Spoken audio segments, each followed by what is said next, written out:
Assalamualaikum warahmatullahi wabarakatuh. Halo teman-teman, kembali lagi bersama saya, Laudi Muhammad Lidin. Pada kesempatan kali ini, saya akan menjelaskan sedikit cara membuat aplikasi hitung gaji pegawai dalam Microsoft Visual Studio 2010. Kita sudah masuk pada form satunya. Pada bagian aplikasi hitung gaji pegawai ini, kita menggunakan label untuk NIP, nama, jabatan, tempat tanggal lahir, gaji pokok, bulan, hari kerja, sakit, dan ini semua menggunakan label. Terus bagian data personal dan kalkulasi gajinya kita menggunakan group box. Dan untuk mengisi nama, jabatan, dan yang lainnya, sini menggunakan text box. Terus bagian jabatan ini menggunakan combo box, dan bulan juga menggunakan combo box. Dan bagian tanggal lahir ini menggunakan datetime picture. Terus ini kita menggunakan juga yang namanya button. Di sini ada 4 button, yaitu button tambah data, hitung gaji, hapus, dan keluar. Di sini kita menggunakan juga data grid view. Setelah kita mengisi semua ini, kita harus menghitung gaji, maka perhitungan tersebut akan tersimpan di sini. Cara membuat tulisan kayak begini, kalian tinggal klik kanan aja, terus edit kolom. Nah, di sini kalian klik aja add. Terus ini namanya bisa kalian ganti ataupun tidak. Terus ini header textnya kalian tulis saja seperti nomor, nama, jabatan. Tapi sini kalian tulis satu-satu. Terus add. Jika kalian sudah menulis semuanya di sini, mengganti name dan header textnya, kalian tekan saja OK. Oke, kita masuk saja ke codingannya. Di sini pada private subform 1, sini terdapat set input status, BTN hitung gaji, BTN hapus. Ini files bagian set input status ini untuk saat membuka aplikasi, saat kita run itu, maka anunya bakalan kunci, form satunya bakalan terkunci, tidak bisa diisi. Dan bagian BTN hitung gaji juga ini begitu, dia bakalan terbuka atau bisa kita tekan saat kita menekan tombol tambah data. Terus ini ada private sub set input status, ini status as boolean. Sini bagian group box 1 dan group box 2 nya ini mengaktifkan atau menonaktifkan kelompok input data personal maupun kalkulasi gaji sesuai kondisi boolean pada status ini. Terus bagian txt tunjangan titik enable sampai txt gaji bersih titik enable sama dengan files itu bakalan mengunci text boxnya, dikunci manual karena pengguna tidak boleh mengedit nilai hasil secara langsung. Terus ini ada private sub btn tambah. Sini kita menggunakan if else. Sini jika kita mengklik tombol tambah data, maka semua input akan aktif dan mengubah tombol tambah data ini menjadi batal. Dan jika kita mengklik batal, maka input bakalan terkunci lagi. Semua kolom bakal dikosongkan, lalu tombolnya kembali ke kondisi awal, itu tambah data. Terus pada bagian private sub clear from ini menggunakan looping atau perulangan otomatis untuk membersihkan semua input tanpa harus menulisnya satu persatu. Terus ini ada DTP tanggal lahir titik value sama dengan today.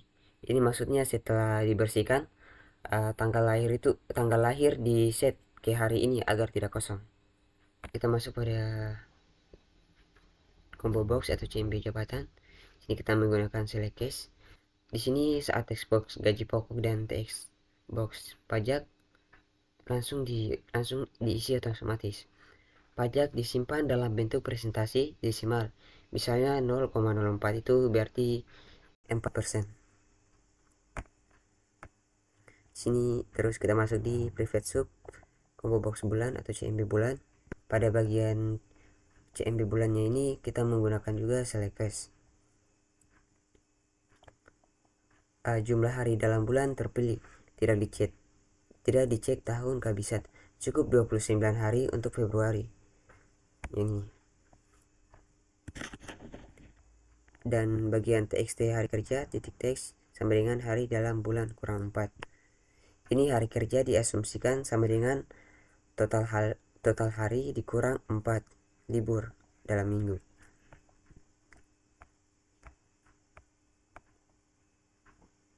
Oke, kita masuk di BTN hitung gaji. Sini validasi if txt nib titik teks sama dengan or txt nama dan seterusnya sampai di end if ini. Dia mencek apakah data penting sudah terisi.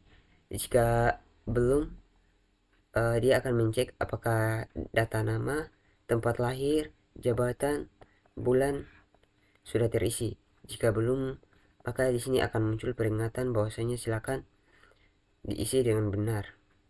Dan jika semua sudah diisi, di sini bakal muncul informasi bahwasanya data lengkap dan lanjut hitung gaji untuk teks box namanya yang telah diisikan.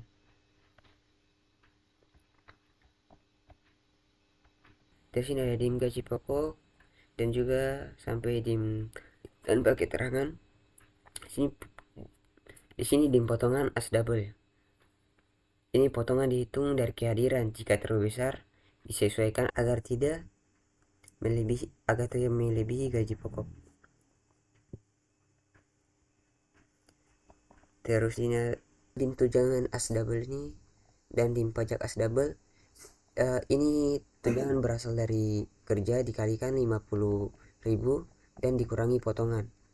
Terus pajak dihitung dari presentasi kali gaji pokok. Dim gaji bersih as double sama dengan gaji pokok di plus tunjangan dikurang potongan dan dikurang pajak. Ini merupakan formula utama untuk menghitung gaji bersihnya.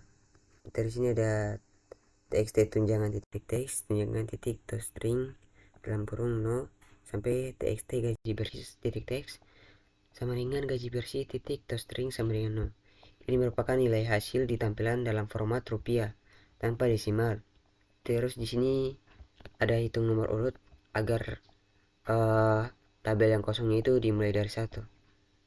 Dan juga di sini ada tambahkan ke data grid view seperti bagian nomor urut nama, NIP, tempat tanggal lahir, gaji pokok, potongan, dan gaji bersih. Data grid view gaji atau DGV gaji titik rows titik add dalam kurung baris. Ini hasil ditambah ke label data grid view sebagai riwayat perhitungan.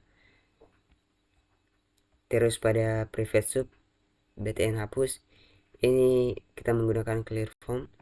Saat tombol hapus ditekan, semua kolom input bakalan dibersihkan. Terus ini ada private sub button keluar, ini close.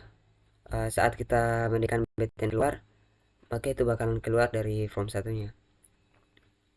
Di sini kita coba run.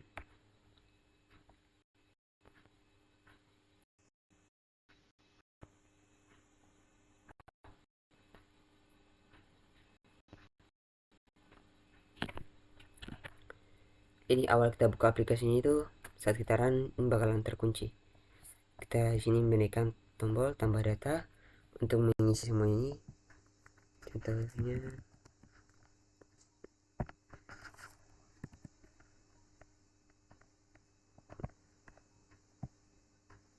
sini apabila kita pilih jabatannya ini sudah ditentukan kan tadi gaji pokok dan juga pajaknya.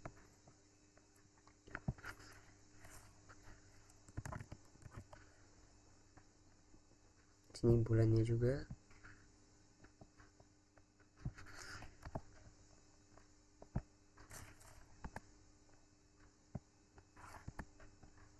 Oke, di sini kita coba hitung gaji. Ini kita sudah mengisi semuanya dan bakalan muncul informasi data lengkap. Kita klik saja oke. Terus ini bakalan tertambah. Akan menampilkan riwayat perhitungan di data grid view-nya. Sini kita klik hapus. Oke, di sini kita menghapus semuanya dan sini kita coba menekan tombol keluar. Dan dia bakalan keluar dari form 1. Demikian penjelasan dari saya, kurang dan lebihnya mohon dimaafkan. Wabillahi taufiq walhidayah. Assalamualaikum warahmatullahi wabarakatuh.